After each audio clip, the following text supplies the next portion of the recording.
talaga ako makapaniwala na 2.5 million lang tong property na to.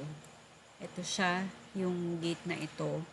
Starting from here, hanggang dito sa labas.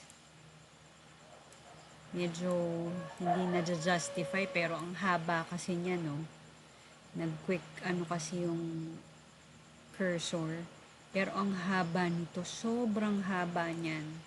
1,000 square meter, meron pang commercial space dito, naka-roll up pa.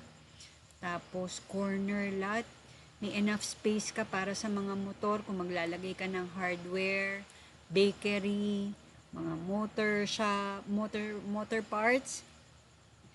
Ang wala akong nakita dito is car wash. Pwede kang may maglagay ng motor wash dito, yung mga naka-vendo-vendo lang. Tapos, after that part, yun yung commercial structure. Ito, ang property, naka fully fenced siya hanggang sa likod yan, hanggang dun sa taas. So kahit hindi mo nga muna magamit tong section na to dito pa lang sa section, itong property lang na to, itong area lang na to, kasi merong room dito, enough for a living space, or if you want it, pwede din yung salon, barbershop, walang lugi.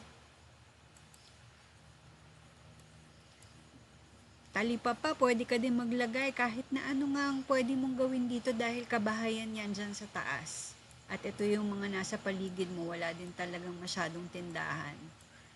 Oh. Ang lawak-lawak nito, hindi ako makapaniwala. This is only 2.5 million pesos. Kung may pera lang ako, bibilin ko na to Promise. Tapos ang ganda ng pwesto mo dahil elevated yan, kitang-kita mo ang mountainscapes dito. Kitang-kita mo din ang cityscape paggabi, maliwanag lalo nandyan sa area na yan. Kitang-kita mo lahat. Malilim dahil may mga puno pa siyang maintain. So it's very, very, very good. A very ideal property for me. So if you guys are interested dito sa property na to, sobrang ganda. Corner lot, wrap around. Dito sa area na to, hindi na kasi to updated Pero tong section na to, yan, nandiyan na ang mga developments. Meron ng mga maliliit na shops dyan. Binutas na nila yung mga spaces dito. So you can actually do the same thing here kung gusto mo ma-maximize yung space. Or keep it as is. Pag naglagay ka ng alfresco restaurant dyan, pa-anli-anli samji.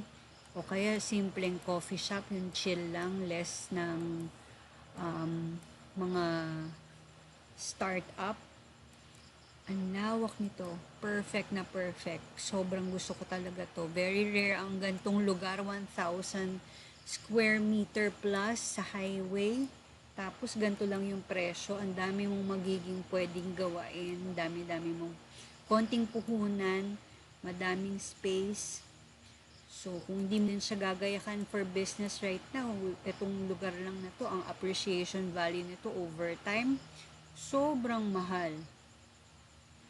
So, if you're interested, send me a message and share it to someone who might want this type of properties.